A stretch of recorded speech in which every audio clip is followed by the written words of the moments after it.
Voilà, merci pour l'accueil. Vraiment, voilà, j'ai entendu 10 000 fois le nom Samuel aujourd'hui. Je m'appelle Samuel Maza, pour ceux qui ne savent pas.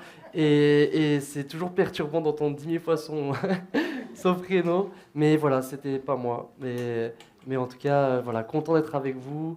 Vraiment, les salutations de l'église de Cimier. Et puis, on va prier pour ce message, tout simplement, et qu'il puisse toucher vos cœurs. C'est l'important. La prière, à chaque fois, c'est que la parole puisse percuter nos cœurs, qu'elle puisse aussi nous transformer. Parce que si c'était juste pour faire un exposé sur à chaque fois qu'est-ce que dit la Bible, ça n'aurait pas vraiment d'intérêt. Mais l'intérêt, c'est vraiment que cette parole puisse nous transformer, que cette parole puisse toucher nos cœurs, qu'on puisse vraiment parfois se laisser reprendre par la parole pour aller de gloire en gloire. Amen, vous voulez ça? En tout cas, je suis vraiment encouragé à chaque fois que je viens parmi vous de voir l'amour que vous avez pour le Seigneur qui se sent au travers de votre louange, au travers de votre prière. Il y a vraiment quelque chose de particulier, en tout cas sur cette église de l'Ariane, et je vous encourage à continuer. Et j'espère que ce message sera aussi un encouragement à continuer. Alors je vais prier. Voilà, notre Père, je suis là ce matin devant cette assemblée. Je suis là avec mes faiblesses. Je suis là, Seigneur, avec mes qualités. Et Seigneur, je suis là pour te servir tout simplement. Et Seigneur, que cette parole puisse vraiment toucher les cœurs, que cette parole, elle puisse, nous puissions tous la vivre, moi y compris. Seigneur, ta parole est la vérité, ta parole est le chemin que nous devons suivre. Et ce matin, Seigneur, que ta parole nous parle, qu'elle nous encourage, qu'elle nous reprenne. Dans le nom de Jésus. Amen. Amen. Merci ma tablette. Voilà. Le titre de mon message de ce matin, c'est « Un culte raisonnable ». Vous avez déjà entendu cette expression dans la Bible? Un culte raisonnable. Nous sommes là ce matin, c'est vrai, pour rendre un culte à Dieu. Et en fait, c'est pour ça que nous chantons, c'est pour ça que nous prions, que nous faisons des offrandes. Et c'est pour ça que la parole de Dieu est exposée ce matin. Parce que nous voulons rendre un culte à Dieu. On est d'accord, on est là pour ça ce matin et vous l'avez fait, je le crois. Et je réfléchissais un petit peu dernièrement et je me disais que finalement, à la fin des cultes, souvent on se demandait si on avait bien aimé le culte, pas trop aimé, ça c'était bien, ah, le frère machin, là c'était moins bien. Et est-ce que je suis le seul à faire ça, à faire une sorte de commentaire, comme les gens il y a un match et puis les commentateurs du match, ils vont dire, ouais, il s'est passé ci, il s'est passé ça. Est-ce qu'il y a des gens qui, comme moi, parfois, se sont posé la question, qu'est-ce que j'ai aimé, qu'est-ce que je n'ai pas aimé dans le culte? Il y en a qui l'ont fait, dénoncez-vous. Mais je sais qu'on l'a tous fait. On l'a tous fait. On l'a tous fait. Et je me disais, c'est quand même étrange de penser de cette manière parce que nous avons vu que le culte était adressé à Dieu, qu'il était le destinataire. Et quelque part, en se mettant dans cette position, c'est comme si le culte devait nous plaire à nous. C'est comme si le culte devait nous plaire à nous. Et ce n'est pas la bonne question.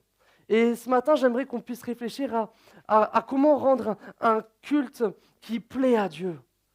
Parce que parfois, on peut avoir l'impression que notre culte plaît à Dieu, mais c'est un ressenti, mais ce n'est pas quelque chose d'objectif. Ce n'est pas vraiment la pensée de Dieu par rapport au culte que nous, on lui rend.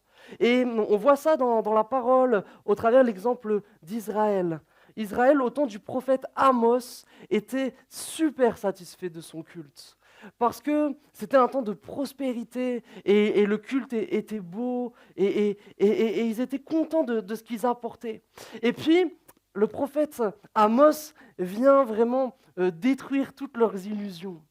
Et nous voyons dans Amos au chapitre 5, verset 21, « Je déteste, je méprise vos fêtes. Je ne peux pas sentir vos assemblées.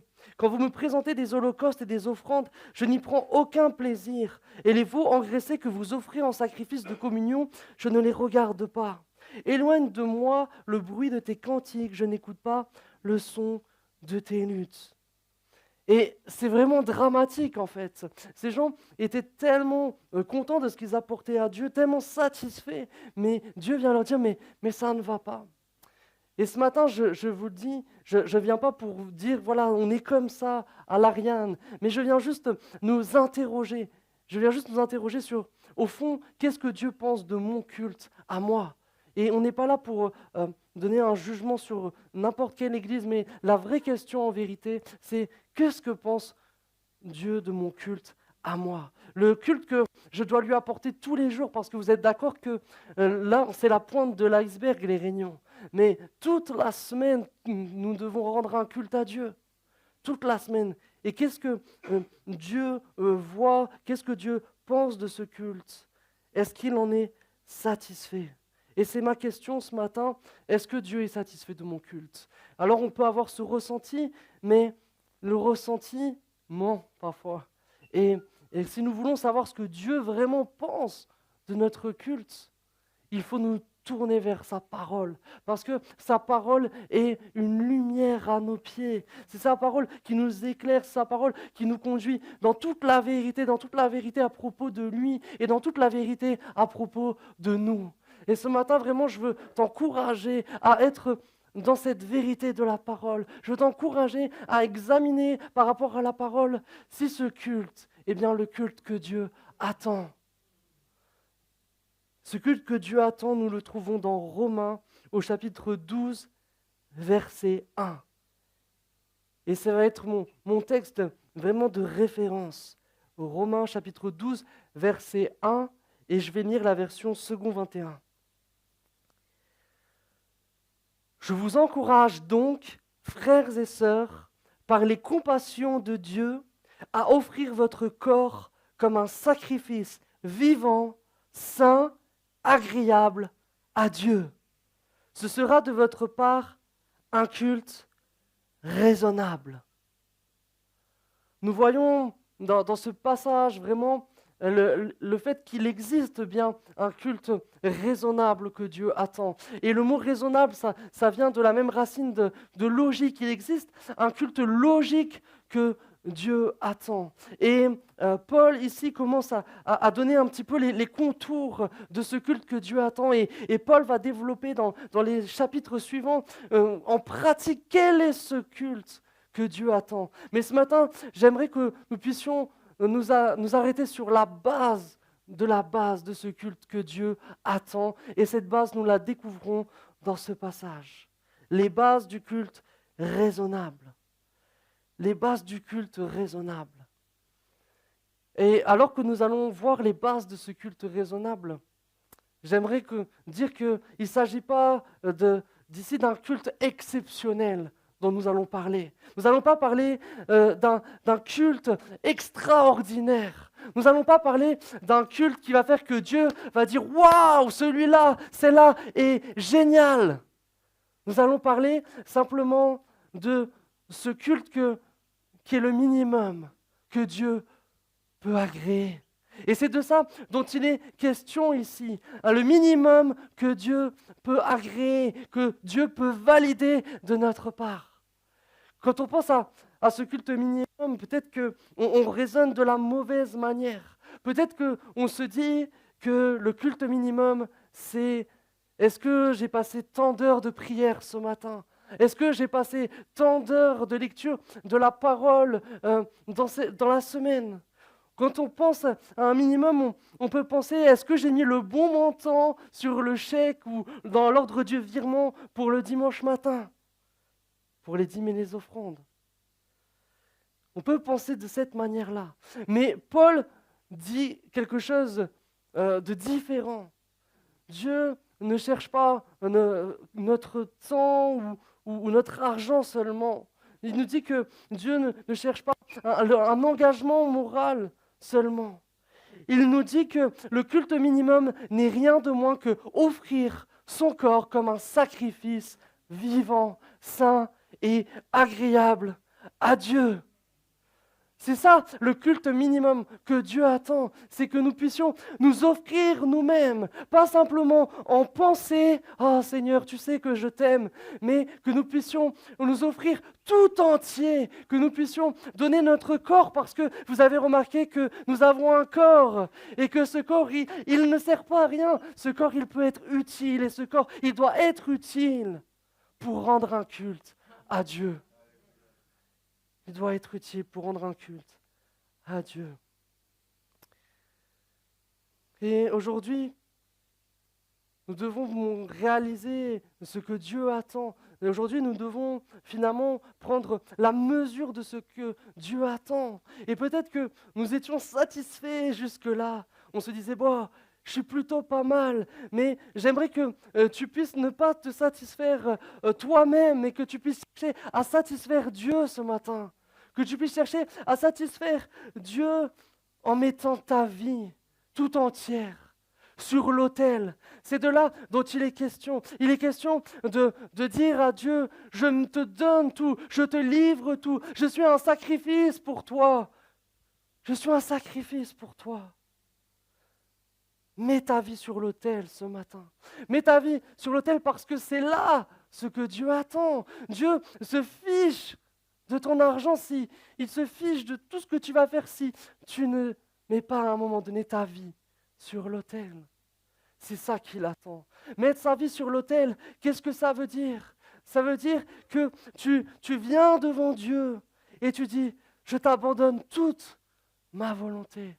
Tu dis, fais non ma volonté, mais la tienne. Et combien de fois nous essayons de mettre Dieu dans nos plans, dans nos projets.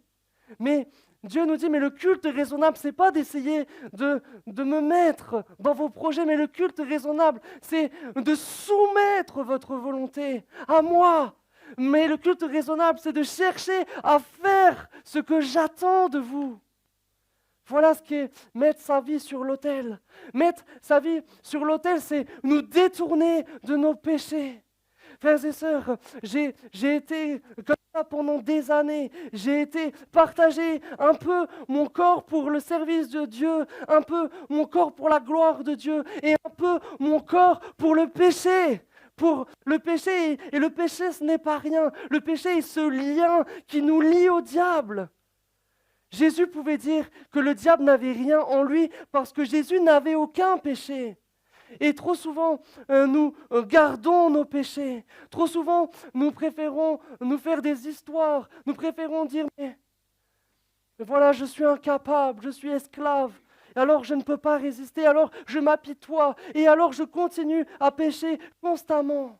Mais j'aimerais te dire que nous avons reçu la puissance de dominer sur le péché. Nous avons été libérés du péché.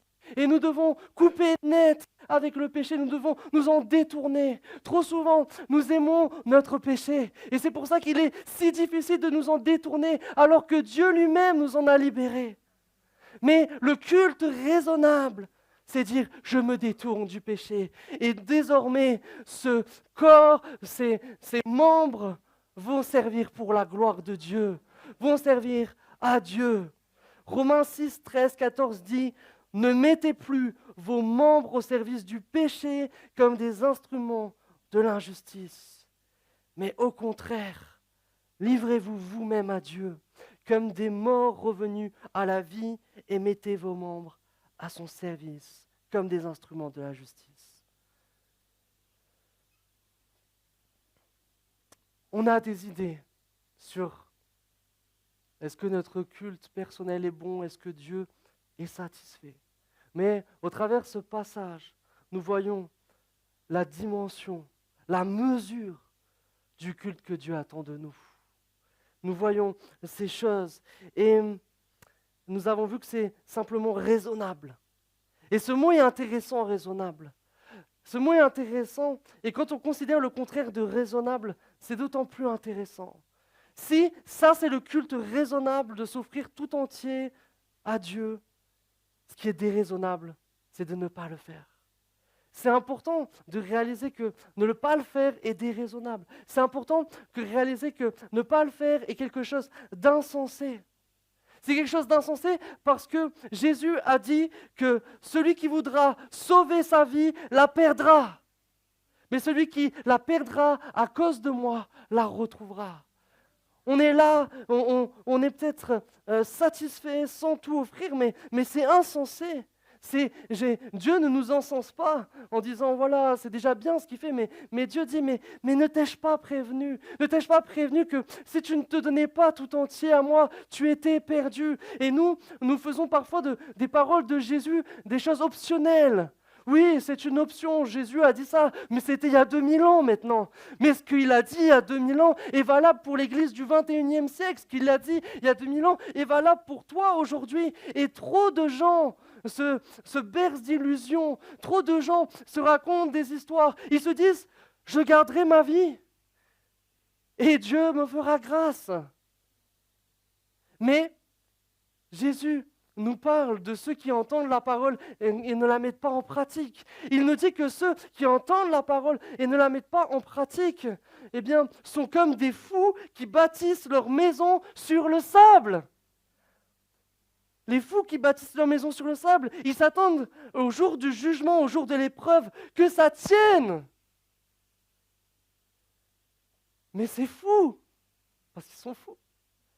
Ça ne tient pas. La ruine est grande et c'est une image de l'enfer qui attend ceux qui n'auront pas mis les paroles de Jésus en pratique. C'est ça qui t'attend, si tu ne donnes pas ton corps, ton existence tout entière, ta volonté au Seigneur. L'enfer, la ruine éternelle, comme cet homme fou qui a bâti sur le sable. Mon encouragement ce matin, c'est entre dans ce culte raisonnable. Dieu ne te condamne pas ce matin. Ce n'est pas une parole de condamnation. D'ailleurs, Paul dit, je vous encourage. Je vous encourage. Et c'est un encouragement peut-être à prendre des décisions concrètes aujourd'hui. C'est un encouragement à abandonner réellement ta volonté à Dieu. C'est peut-être pour toi ce matin le temps de faire un choix clair entre le monde et Dieu. C'est le temps de changer ce matin. C'est le temps de te dire, mais dis donc, j'ai un corps, j'ai de l'énergie. Et si je faisais autre chose avec ça que simplement du sport? Et si je mettais mon énergie, ma santé au service de Dieu, pour sa gloire, comme un culte raisonnable? Et c'est ça mon encouragement ce matin. C'est mon encouragement. Donnons-nous tout entier au Seigneur. Donnons-nous sans restriction au Seigneur. Parce que c'est justifié, c'est ce que je veux voir avec vous. C'est tellement, tellement, tellement justifié. Qu'est-ce qui justifie que l'on s'engage comme cela? Qu'est-ce qui justifie que Dieu nous demande le maximum? Qu'est-ce qui justifie tout cela? Eh bien, nous le voyons dans le verset que nous avons lu. Je vous encourage donc, par les compassions de Dieu, et c'est ça la clé, par les compassions de Dieu, à offrir votre corps comme un sacrifice vivant. On peut comprendre de différentes manières ce passage, mais la bonne manière de le comprendre, c'est que les compassions de Dieu à notre égard sont la cause de notre sacrifice. Les compassions de Dieu à notre égard sont la cause de notre sacrifice. C'est pourquoi la Bible du Semeur traduit « à cause de cette immense bonté de Dieu, alors vous devez offrir votre corps comme un sacrifice vivant. » La Bible, en français courant, dit « puisque Dieu a ainsi manifesté sa bonté envers nous, alors vous devez offrir vos corps. » C'est les compassions de Dieu à notre égard qui doivent nous pousser à rendre ce culte raisonnable, qui est coûteux, c'est vrai. Mais quelles sont ces compassions de Dieu? Ces compassions de Dieu, vous les connaissez. Et quand j'entends les prières qui sont montées vers Dieu ce matin, je sais que vous connaissez toute la compassion, toute la bonté que Dieu nous a témoignée. Mais quand on prend ce texte, on peut les préciser. On peut dire que, en fait, avant cela, avant ce passage, il y a 11 chapitres qui nous expliquent combien Dieu est bon envers nous. Et je vous encourage à relire ce passage en réalisant, mais ces 11 chapitres nous parlent de combien Dieu est bon envers nous.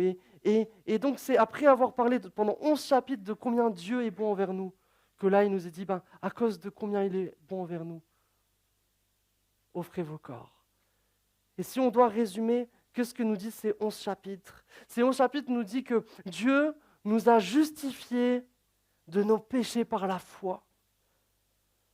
Et c'est vrai que Dieu nous donne de réaliser toute la bonté qu'il a eue à notre égard.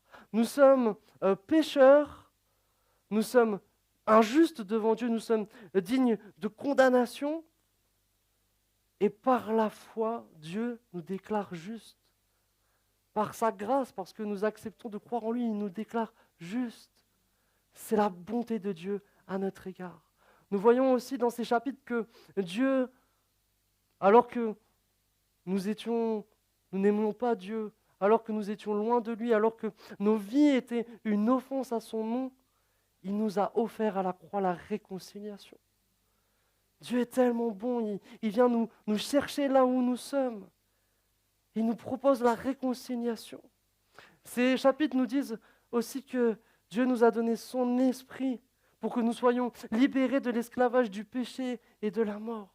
Et ça, c'était notre état. Des fois, nous avions voulu faire le bien, mais c'était le mal qui était à notre portée. Et finalement, notre vie était une succession d'échecs. Nous étions ce corps de mort qui parfois voulait faire le bien, mais était constamment poussé au mal. Et Dieu a vu cela. Et Dieu a dit, je vais vous donner mon esprit pour vous libérer de cette puissance de péché qui a agi en vous. Et il nous a libérés. Et peut-être que là, tu penses à ce que je suis en train de te dire et tu dis, mais je me sens pas libre du péché, mais c'est difficile pour moi. Mais crois en ce que Dieu a fait pour toi. Dieu a été vraiment bon. La foi, c'est de marcher sans voir. La foi, c'est d'avancer même si notre ressenti est contraire selon ce que Dieu a dit. Et ce matin, je veux vraiment insister sur le fait que oui, tu es libre, oui, et le Seigneur t'a vraiment délivré par le Saint-Esprit. Mais maintenant, tu dois par la foi rentrer dans ces choses. Tu dois dire non au péché lorsqu'il frappe à ta porte en disant, j'ai été libéré, je suis mort en Christ et je suis ressuscité, victorieux avec lui. Nous sommes morts en vérité avec Christ. Le péché n'a plus de pouvoir sur nous. Et par le Saint-Esprit, nous avons la force de dire non. Voilà la compassion de Dieu à notre égard. La compassion de Dieu, la bonté de Dieu, c'est encore qu'il nous ait adoptés. Il nous a adoptés comme ses enfants. La Bible dit clairement qu'avant nous étions des enfants de colère. Et parfois Jésus a pu dire à certains, et je crois que c'est valable pour tous ceux qui commettent le péché, votre père c'est le diable qui pêche dès le commencement parce que vous péchez comme lui. Et ça c'était notre condition. Mais Dieu est venu nous adopter, nous donner une autre destinée, une destinée glorieuse. Dieu nous destine à la gloire. Il est tellement bon envers nous. Il est tellement bon envers nous qui étions vraiment ses ennemis. Nous ne réalisons pas assez combien le péché est une offense contre Dieu. Nous ne réalisons pas à quel point le péché est une rébellion contre Dieu. Mais malgré cette offense, malgré cette rébellion qui a monté, et parfois on a mis des années à venir à lui, et toutes ces années où on était sans lui, le péché grandissait devant Dieu. La colère augmentait, et malgré tout cela, il nous a témoigné de la bonté, de l'amour. Malgré cela. Et tout cela, ça lui a coûté quelque chose. Tout cela, ça lui a coûté Jésus-Christ. Et c'est ça le point tellement important à comprendre. Nous devons tout donner à lui parce que lui nous a tout donné en réalité. Nous devons tout donner à lui parce qu'il nous a donné Jésus-Christ. Jésus-Christ.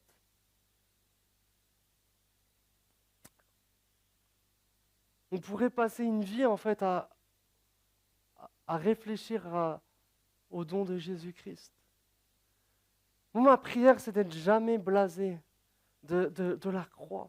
Il y a parfois des églises où on ne veut plus parler de la croix parce qu'on a l'impression que c'est bon, on connaît. Ça fait 2000 ans qu'on en parle.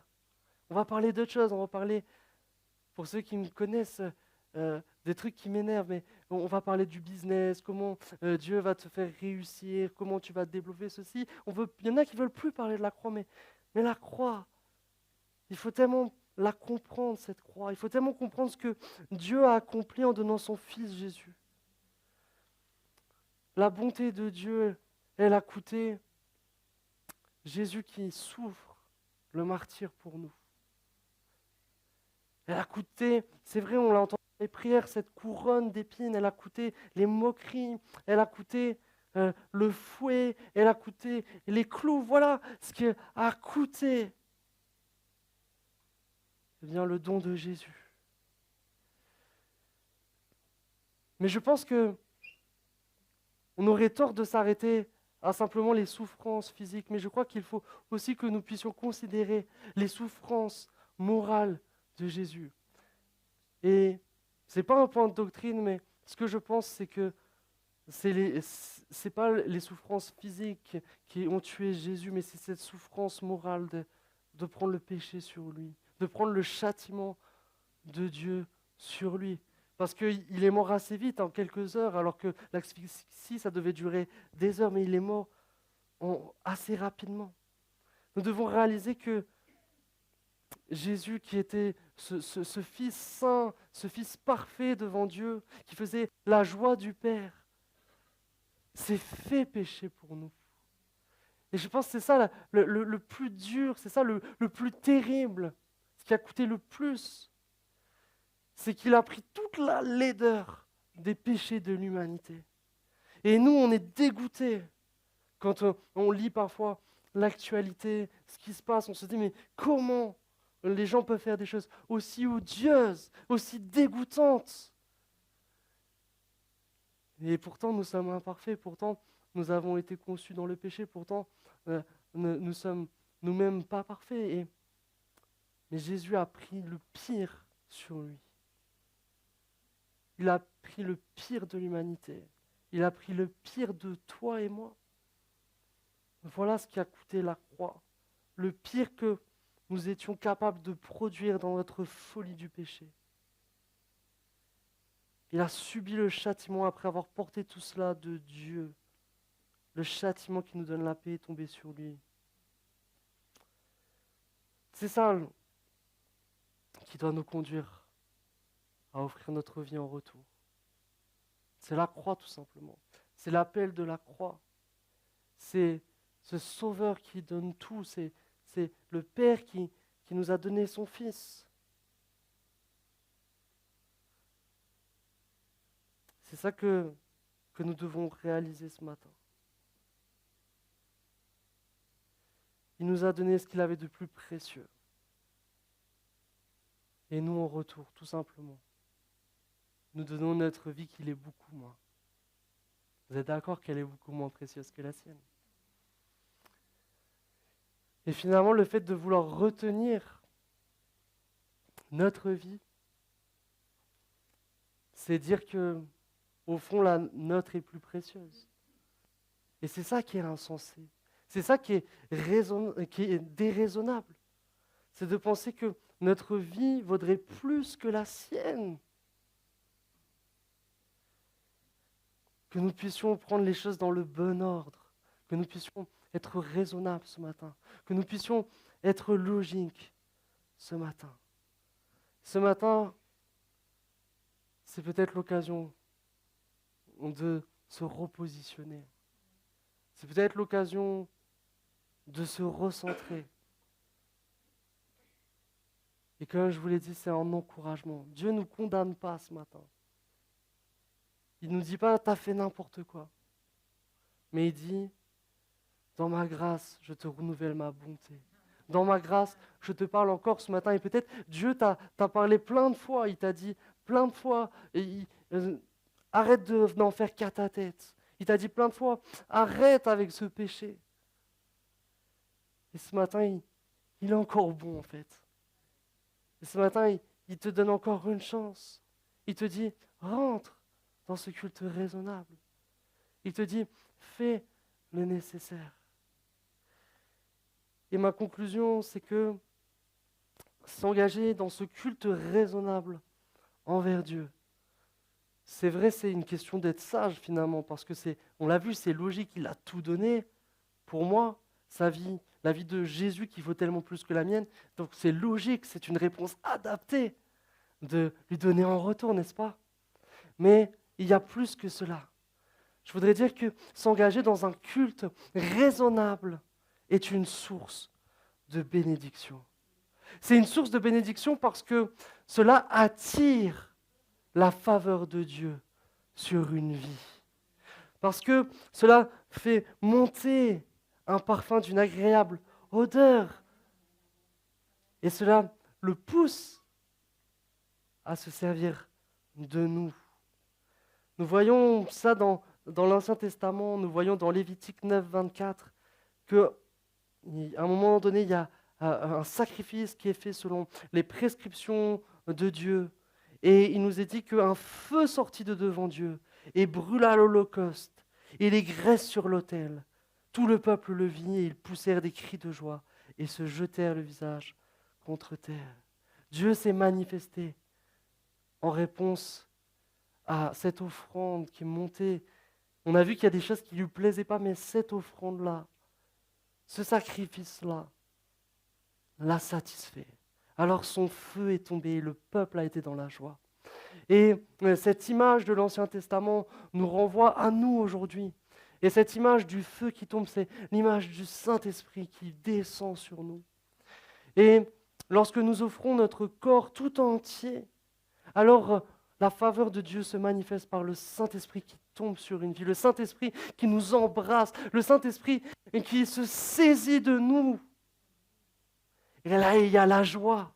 Il y a la joie parce que nous ne sommes pas stériles. Il y a la joie parce que notre vie porte du fruit, parce que nous sommes appelés à porter du fruit. Et que lorsque nous n'en portons pas, nous sommes malheureux au fond de nous-mêmes. Ce n'est pas normal, c'est illogique. Mais nous devons réaliser que pour porter du fruit, il faut vivre l'Évangile. Et vivre l'Évangile, c'est donner sa vie. Vivre l'Évangile, c'est la mettre sur l'autel. Et alors le Saint-Esprit descend comme elle est descendue sur les premiers disciples, les premiers chrétiens. On a pu dire d'eux qu'ils ont bouleversé le monde. Pas parce que Dieu était différent avec eux qu'avec nous, mais parce que eux, c'était vraiment offert en sacrifice, comme un culte raisonnable. Et on pourrait parler de tous ces gens au travers de l'histoire qui ont tout donné.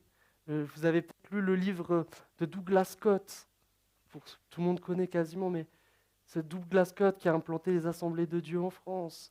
Son livre s'était intitulé « Consécration totale ». Il n'était pas meilleur que nous, mais il s'était laissé embraser. Il s'était laissé embraser. Et ce matin, je voudrais t'encourager. Je voudrais encore t'encourager. Si tu ne l'as pas encore fait de te mettre sur l'autel, fais-le. Dieu va se servir de toi. Et je voudrais t'encourager, toi aussi qui le fais depuis des années. Et je voudrais t'encourager parce que je sais combien c'est difficile parfois de mettre sa vie sur l'autel. Je sais combien de fois c'est difficile de continuer à servir quand tu n'as plus la force de servir. C'est vrai ça, non? C'est fatigant le service de Dieu. Mais tu tiens le bon bout. Mais maintiens le cap. Parce que Dieu va se servir de toi encore, de gloire en gloire. Alors on va prier maintenant, frères et sœurs.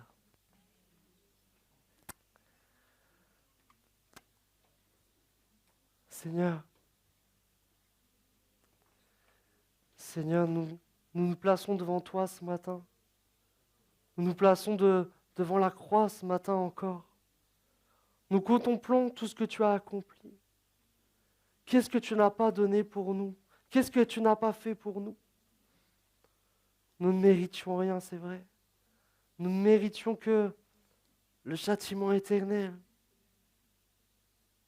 Tu étais tellement bon, tu nous as tout donné, tu nous as offert Jésus. Et nous ne voulons pas mépriser ce que tu nous as offert.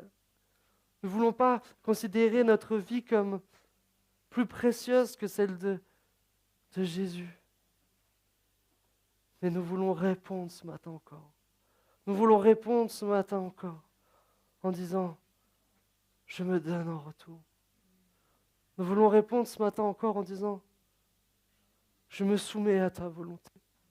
Nous voulons répondre ce matin encore en disant, pardon pour mes fautes, pardon pour mes iniquités. J'arrête de me trouver des excuses. Et je consacre ce corps à ce temple du Saint-Esprit. Je consacre ce corps à la sainteté. Je consacre ces membres à la justice. Fais-moi grâce. Fais-moi grâce. Remplis-moi du Saint-Esprit. Rends-moi plus fort. Seigneur, nous venons devant toi, nous te livrons nos vies. Et nous te disons, Seigneur, utilise nos vies. Nous te disons que nos vies soient cette odeur, ce sacrifice d'une bonne odeur qui monte au ciel. Viens nous embraser, Seigneur. Viens nous embraser. Viens nous amener plus loin. Parce que tu veux nous amener toujours plus loin. De gloire en gloire, de victoire en victoire. Merci de nous avoir parlé, je le crois, encore ce matin. Et donne-nous la force de répondre à l'appel de l'Évangile.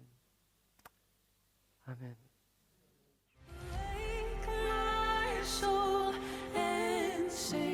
Sing his praise aloud. Sing his praise.